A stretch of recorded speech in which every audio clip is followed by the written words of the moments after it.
We provide you the platform to turn your dreams into reality. Give wings to your aspirations with KR Mangalam University. Ukraine को हराने के लिए रूस के general बेहद घातक प्लान के साथ मैदान जंग में उतरे हैं।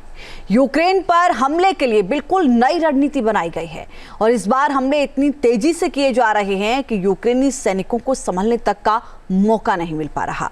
रूस की इस रणनीति को चॉक होल्ड प्लान नाम दिया गया है और इन ताजा हमलों ने यूक्रेन की कमर तोड़कर रख दी है। रिपोर्ट देखिए।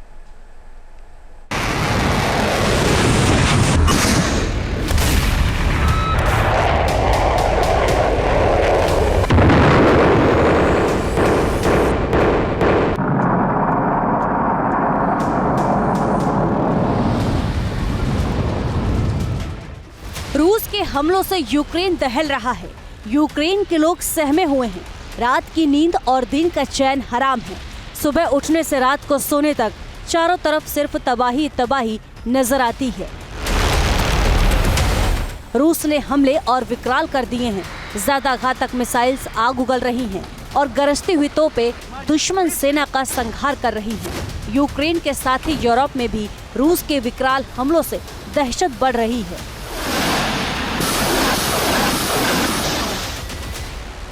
कीव तक पहुंचने के लिए रूस के जनरलों ने मिलकर नया वॉर प्लान एक्टिवेट कर दिया है। रूस की सेना अब नाजी जर्मनी वाली स्ट्रेटजी अपनाकर यूक्रेन को क्रश करने के लिए निकल पड़ी है।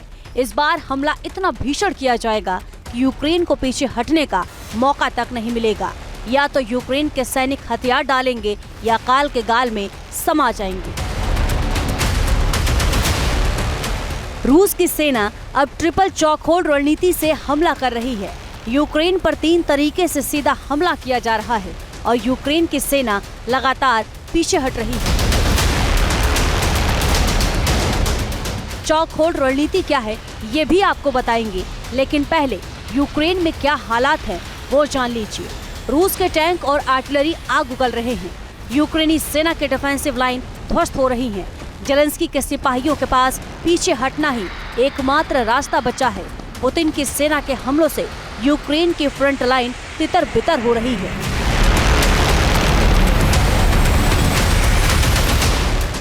सैनिकों तक हथियार पहुंचने में मशक्कत हो रही है, फिर भी यूक्रेन के जवान सिर्फ हौसले के साथ मैदान में डटे हुए हैं। हथियार लेकर रूस के सामने खड़े हैं। शांति की तमाम कोशिशें खत्म होती जा रही हैं। युद्ध विराम की उम्मीद कहीं दूर दूर तक भी नहीं और रूस की नई रणनीति यूक्रेन के हजारों सैनिकों के सिर पर मौत का संकट खड़ा कर रही है। अब ये भी समझ लीजिए कि रूस की चॉक होल्ड रणनीति कैसे यूक्रेन के लिए खतरा साबित हो रही है।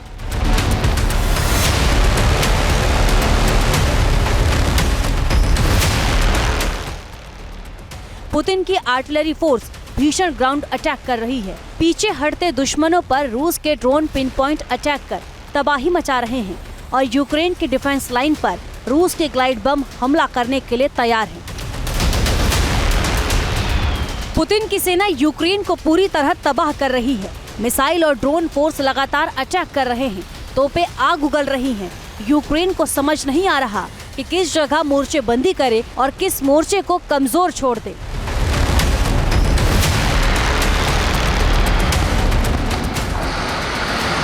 राष्ट्रपति पुतिन समझते हैं कि वो दरअसल पीस की बात इसलिए कर रहे हैं क्योंकि वो अमेरिका खुद अपने हाथों को यूक्रेन से बाहर खींचना चाह रहा है। और अब ये लगभग तय हो चुका है कि यूरोप की यूक्रेन की इस लड़ाई में अमेरिका अपने आप को इन्वॉल्व नहीं करना चाहता है। अगर शांति बहाली हो गई तो क्रेडिट लेने के लिए राष्ट्रपति ट्रंप जरूर आ जाएंगे, लेकिन युद्ध के समय वो कहीं दिखाई नहीं पड़ने वाले।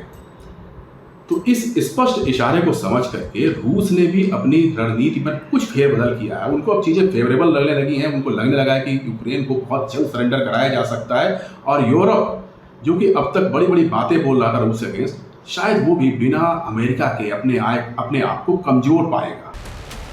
अमेरिका की तरफ से यूक्रेन को मदद मिलनी बंद हो रही है और यूरोप को अपनी सुरक्षा की भी चिंता है। पूरे यूरोप के पास भी इतने हथियार नहीं कि वो यूक्रेन की मदद कर सके और अपने डिफेंस को मजबूत रख सके। यूक्रेन के पास एयर डिफेंस यूनिट की भारी कमी, फाइटर जेट्स के जरिए भी रूस को रोक पाना नामुमकिन होता जा रहा है।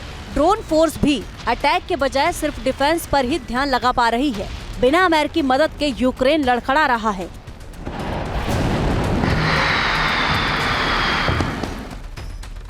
ब्लूमबर्ग की रिपोर्ट के मुताबिक अमेरिका अब यूक्रेन को सीधे कोई मदद नहीं करेगा। अब यूरोप के देश अमेरिका से हथियार खरीदकर यूक्रेन को दे सकते हैं। अमेरिकी हथियारों के बिना और शांति वार्ता फेल होने के बाद यूक्रेन हथियारों की कमी से जूझ रहा है। यूरोप में बने हथियार अमेरिका के हिमार्स और पैट्रियट मिसाइल्स की बराबरी नहीं कर सकते और इन हथियारों के बिना रूस को रोका नहीं जा सकता।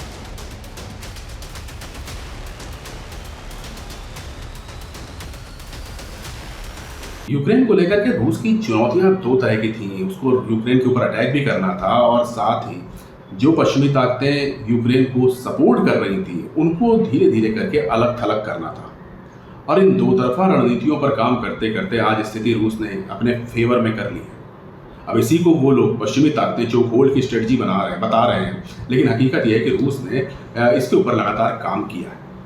और इस चक्रव्यूह में फंस करके यूक्रेन की स्थिति आज ऐसी हो चुकी है कि ना उसको कोई सपोर्ट दे पा रहा है और ना उसके पास इतने रिसोर्सेस हैं कि वो रूसी सेनाओं का मुकाबला कर सके। तो एक तरह से असहाय स्थिति में राष्ट्रपति ज़ेलेंस्की खुद को पा रहे हैं और पश्चिमी ताकतें भी अब एकमत नहीं है कि उनकी सहायता कैसे करी जाए। यूरोप खुद भी टेंशन में है। यूरोप जानता है कि रूस यदि यूक्रेन युद्ध से बाहर निकला तो उसका अगला टारगेट यूरोप हो सकता है।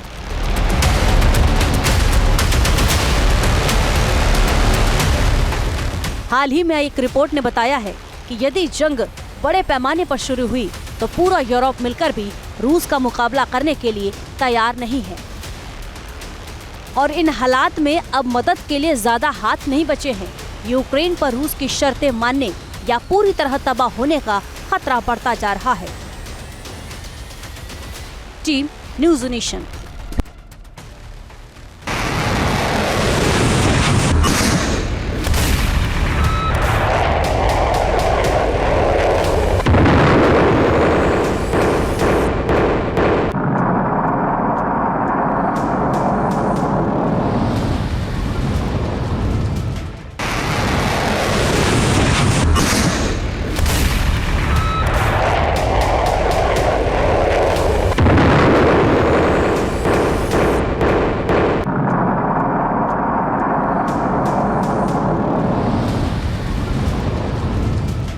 न्यूज नेशन अब व्हाट्सएप पर खबरों की ताजा अपडेट के लिए न्यूज नेशन के इस क्यूआर कोड को स्कैन करें।